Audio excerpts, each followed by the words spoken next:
It was all about celebrating history at the First Church on Tay Street on the weekend, and crowds came to tour the church buildings and climb the 32-metre bell tower.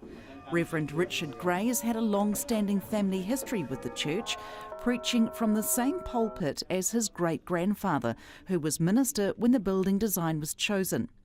As well as celebrating history, the First Church was making history over the weekend with the signing of an MOU with the Pacific Island Church. The signing of the Memorandum of Understanding with the Pacific Island Samoan congregation has been in the making for probably the last 5 or more years, with the demise of the Ocean Beach Works at Bluff and the moving out of many of our Pacific Island families from the area.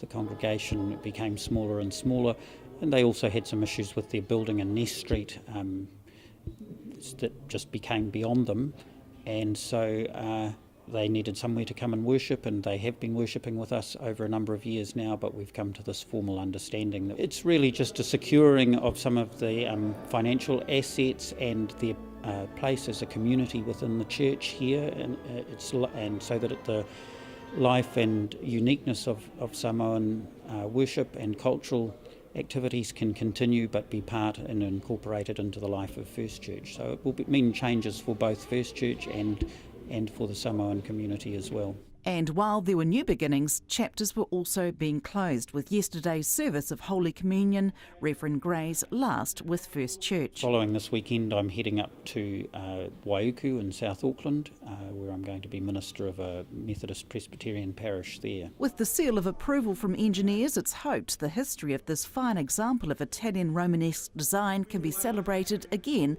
in another 100 years. Margot Sutherland, South Today News.